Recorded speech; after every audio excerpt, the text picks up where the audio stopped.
Now, joining us live for a look in at the day's markets is Evan Lucas from Investsmart. Evan, thank you for joining us. One of the interesting things to look at this week will be RBA Governor Philip Lowe's speech on the economic update, and it's likely to confirm another rate cut.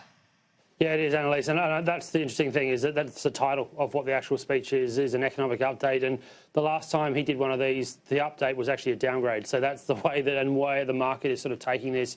Listening to the release of the minutes last week, listening to other members that have spoken in the last sort of 7 to 12 days, all of them suggest that their expectation for inflation is likely to be slightly lowered, maybe even as much as 0.25%. Outlook for GDP is also likely to be slightly shifted as well for the end of the year to maybe be more around the lines of about 2% rather than 2.25%. So that is what's likely to happen. And as I said, that will therefore confirm it's already there. It's just a question realistically of whether or not they go next Tuesday or they go on Melbourne Cup Day. The market has basically given it about an 80% chance that it's next Tuesday.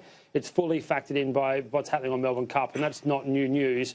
The reason there's a little bit of holding off is that in October the 26th, we do get third quarter inflation. And in the end, inflation is still realistically the core mandate of the RBA to maintain inflation between 2 and 3% once you strip out things like food and fuel. Hasn't been there, though, since the third quarter of 2015. So that is, again, maybe why the market is not putting as much credence on inflation as it once did and suggesting that next Tuesday will be the day and that tomorrow night's speech will probably confirm that.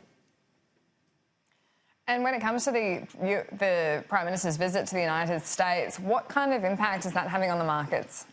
Yeah, I think it's actually quite interesting from the point of view that it's not really the US-Australia talks over the weekend, it's the US-China talks, because I think we sometimes forget that at the moment the Chinese are there as well. And there was a lot of discussions behind closed doors with the US trade representative, with also the Chinese trade representative that was in Washington.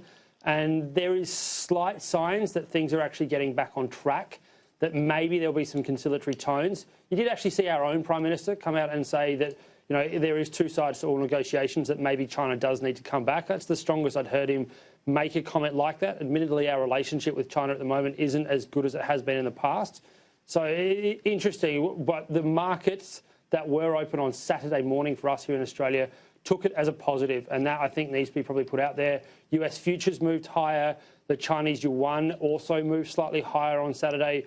All of that suggests that for trade and for markets particularly, that this week may be actually reasonable.